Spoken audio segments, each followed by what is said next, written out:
토요일 오후, 한때 사람들로 북적이던 고속버스 터미널. 매표소 앞에는 줄이 길게 늘어섰고 대합실은 빈자리를 찾기 힘들었습니다. 출발을 기다리는 사람들이 의자마다 가득 앉아 있었고 매점에서 간식을 사는 사람들, 화장실을 들락거리는 사람들로 터미널 전체가 분주했습니다. 아이들 손을 잡고 귀성길에 오르는 가족들, 배낭을 메고 여행을 떠나는 학생들, 출장을 마치고 돌아가는 직장인들. 터미널은 대한민국 사람들의 이동이 모이는 곳이었습니다. 하지만 지금은 분위기가 달라졌습니다. 대합실 의자에는 사람이 드문드문 앉아 있습니다. 상가 셔터는 내려가 있습니다. 한때 활기차던 분식집, 편의점, 기념품 가게들이 문을 닫은 자리에 임대 안내문만 붙어 있습니다. 넓은 대합실이 텅 빈 것처럼 느껴집니다. 여러분은 최근 고속버스 터미널에 가보신 적 있으십니까? 예전 터미널의 기억과 지금의 풍경이 얼마나 다른지를 느끼셨던 분들이 있을 겁니다. 왜 이런 일이 벌어지고 있을까요? 왜 고속버스 산업은 예전 같지 않다는 이야기가 나오는 걸까요? 오늘은 그 이야기를 하겠습니다. 고속버스 회사를 비난하거나 특정 교통수단을 편드는 게 아닙니다. 고속버스 산업의 변화 뒤에 있는 더 큰 이야기, 대한민국의 인구 구조와 이동 문화가 어떻게 변하고 있는지를 함께 들여다보겠습니다. 문제는 버스가 아니라 이동 방식의 변화입니다. 그것이 오늘의 핵심입니다.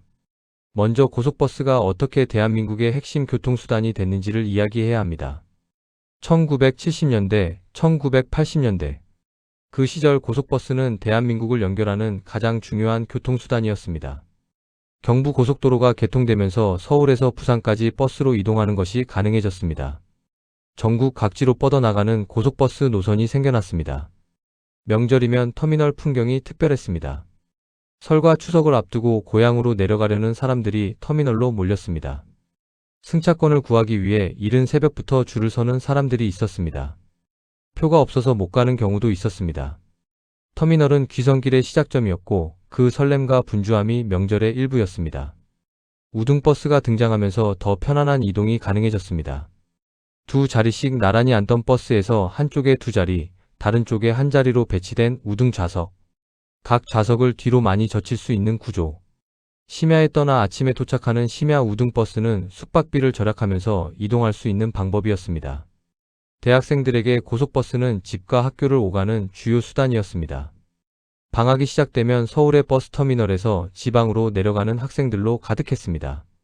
개학을 앞두고는 반대로 지방에서 서울로 올라오는 학생들이 몰렸습니다. 직장인들의 출장에서도 고속버스가 많이 활용됐습니다. 지방 도시를 오갈 때 고속버스가 경제적이고 편리한 선택이었습니다. 터미널 상권도 활기찼습니다.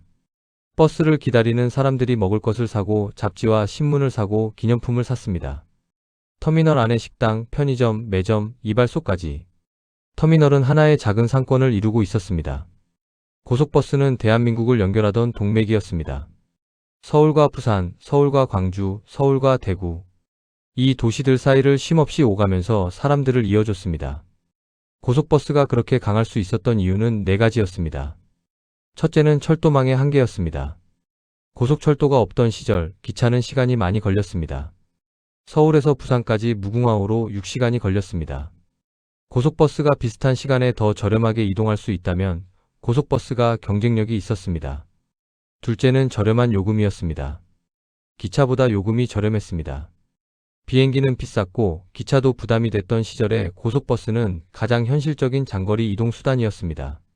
셋째는 전국적인 노선망이었습니다. 지하철도 없고 KTX도 없던 지방 소도시에도 고속버스는 갔습니다.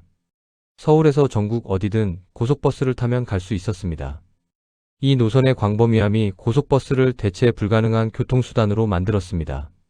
넷째는 접근성이었습니다. 터미널은 도심에 있었습니다. 대중교통으로 접근이 쉬웠습니다. 버스를 타면 목적지 터미널에 내려서 바로 이동할 수 있었습니다. 버스는 가장 현실적인 이동수단이었습니다. 그렇다면 왜 지금은 위기 이야기가 나올까요? 여러 변화들이 동시에 밀려오면서 고속버스 산업의 기반이 흔들리기 시작했습니다. 7가지를 살펴보겠습니다. 첫 번째는 KTX와 SRT의 확대입니다. 빠름을 원하는 승객들은 철도로 이동했습니다. 2004년 KTX가 개통됐을 때 고속버스 산업의 직격탄이 됐습니다. 서울에서 부산까지 4시간 이상 걸리던 이동이 KTX로 2시간 반으로 줄었습니다. 서울에서 대전이 30분대, 서울에서 대구가 1시간대로 단축됐습니다. 이동 시간이 절반으로 줄어든다는 것이 얼마나 큰 변화인지는 경험해 보신 분들이 아실 겁니다. 비용이 조금 더 들더라도 빠른 KTX를 선택하는 사람들이 늘었습니다. 특히 출장을 다니는 직장인들에게 시간 절약은 돈보다 가치가 있었습니다. SRT가 추가로 개통되고 KTX 노선이 전국으로 확대되면서 이 경향이 더 강해졌습니다. 고속철도가 닿는 도시들에서 고속버스 승객이 줄어드는 건 당연한 결과였습니다. 두 번째는 자가용의 증가입니다. 자동차 보급률이 높아지면서 자가용으로 이동하는 분들이 늘었습니다. 고속도로망이 잘 갖춰지고 내비게이션이 발달하면서 자가용 장거리 이동이 편리해졌습니다. 가족이 함께 이동한다면 고속버스보다 자가용이 더 경제적인 경우도 생겼습니다. 휴게소 문화가 발전하면서 자가용 장거리 여행의 피로감도 줄었습니다. 이 모든 것들이 자가용 이동을 더 매력적으로 만들었습니다. 세 번째는 지방 인구의 감소입니다. 이것이 어쩌면 가장 근본적인 문제입니다. 고속버스를 타는 사람들은 지방과 서울을 오가는 사람들입니다. 그런데 지방 인구가 줄고 있습니다. 젊은이들이 서울로 수도권으로 이동했습니다. 지방 도시들의 인구가 빠르게 줄어들고 있습니다. 지방에 사람이 줄면 그 지역에서 고속버스를 타는 사람도 줄어듭니다. 서울에서 지방 도시로 내려가는 사람도 줄어듭니다. 지방과 서울을 오가는 교통 수요 자체가 구조적으로 줄어드는 겁니다. 특정 노선이 폐지되는 경우도 생겼습니다. 수요가 너무 적어서 버스를 운행하는 것 자체가 손해인 노선들이 생겼습니다. 그 지역에 사는 분들은 교통 선택지 자체가 줄어드는 불편함을 겪습니다. 네 번째는 터미널 상권의 붕괴입니다. 이용객이 줄면 터미널 안의 상가들도 영향을 받습니다. 사람이 줄면 매출이 줄고 매출이 줄면 가게들이 문을 닫습니다. 가게들이 문을 닫으면 터미널 분위기가 더 침체됩니다. 이 악순환이 반복됩니다. 한때 분주하게 돌아가던 터미널 상가들이 문을 닫기 시작했습니다. 식당, 편의점, 이발소, 잡화점. 이것들이 하나둘씩 사라지면서 터미널이 텅 빈 공간처럼 느껴집니다. 터미널이 있는 지역의 상권도 영향을 받습니다. 터미널은 하루에도 수천 명이 오가는 공간이었는데 그 유동 인구가 줄어들면 인근 상권도 함께 침체됩니다. 다섯 번째는 고령화의 영향입니다. 대한민국 전체가 빠르게 고령화되고 있습니다. 노령 인구가 늘어나면 이동 패턴이 달라집니다. 젊었을 때 자주 했던 장거리 이동이 나이가 들면서 줄어듭니다. 버스를 타고 몇 시간 이동하는 것 자체가 체력적으로 부담이 됩니다. 대학생 인구도 줄고 있습니다. 학령 인구 감소로 대학생 수 자체가 줄었습니다. 대학생들이 방학 때 고향과 학교를 오가던 수요가 줄어들었습니다. 여섯 번째는 저가항공의 확대입니다. 제주도 가는 편이 크게 달라진 것이 이를 잘 보여줍니다. 예전에는 제주도 가려면 배를 타거나 비행기를 탔는데 비행기는 비쌌습니다. 그런데 저가항공사들이 등장하면서 비행기 요금이 크게 낮아졌습니다. 이제 제주도 말고도 국내 여러 도시로 저가항공을 이용하는 것이 가능해졌습니다. 서울에서 부산까지 비행기로 1시간, 버스로 5시간 가는 것과 비행기로 1시간을 비교할 때 요금 차이가 크지 않다면 비행기를 선택하는 사람들이 생깁니다. 일곱 번째는 생활 방식 자체의 변화입니다. 사람들이 이동하는 이유 자체가 줄어들고 있습니다. 코로나 이후 재택근무가 자리를 잡으면서 출퇴근 자체가 줄어든 분들이 있습니다. 출장도 화상회의로 대체하는 경우가 많아졌습니다. 굳이 이동하지 않아도 되는 상황들이 생겼습니다. 온라인 소비가 늘면서 직접 방문해서 쇼핑하는 수요가 줄었습니다. 예전에는 서울 가서 쇼핑하는 것이 지방에 사는 분들에게 하나의 이유였는데 온라인으로 살 수 있게 되면서 그 이유가 줄었습니다. 가족관계 방식도 달라졌습니다.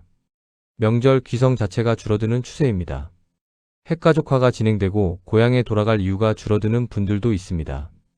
지금 터미널에서는 어떤 현실이 펼쳐지고 있을까요? 터미널은 지역 경제의 거울입니다. 터미널의 모습을 보면 그 지역 경제의 상태를 어느 정도 알 수 있습니다.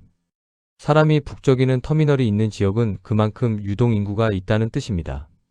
반면 한산한 터미널은 그 지역의 인구 감소와 경제 침체를 보여줍니다. 일부 터미널은 이용객 감소로 운영 자체가 어려워졌습니다. 터미널을 유지하는 비용이 수입보다 많아지는 상황이 생겼습니다. 일부 터미널은 다른 용도로 전환되거나 규모가 축소됐습니다. 배차 간격이 줄어들거나 노선이 없어지는 경우도 있었습니다.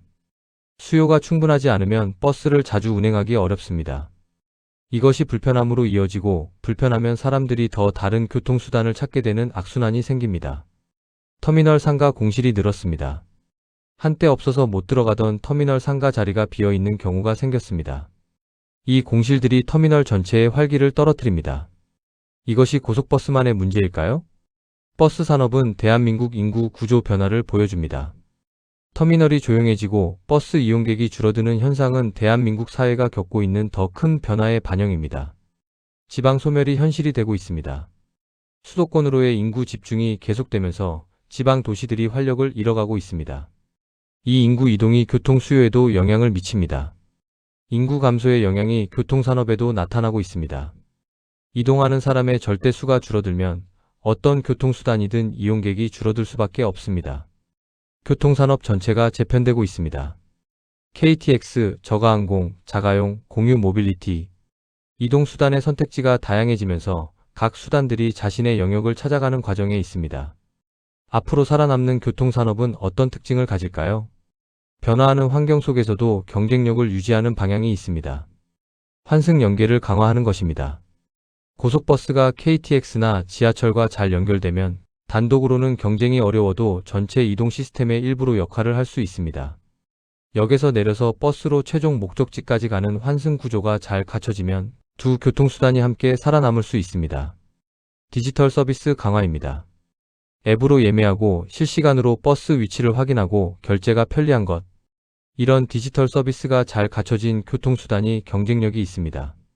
지역 맞춤형 노선 개발입니다. 수요가 많은 노선에 집중하고 수요가 적은 노선은 수요 응답형으로 운영하는 방식. 모든 노선을 정기적으로 운행하기보다 수요에 맞게 유연하게 운영하는 것이 효율적입니다. 오늘 이야기를 마무리하겠습니다. 사라지는 것은 버스가 아니라 과거의 이동 방식일지도 모릅니다. 고속버스는 사라지지 않습니다. 고속철도가 닿지 않는 지역들이 있고 자가용이 없는 분들이 있고 대중교통으로 이동해야 하는 상황들이 있습니다. 이런 수요를 충족시키는 고속버스의 역할은 앞으로도 계속될 겁니다.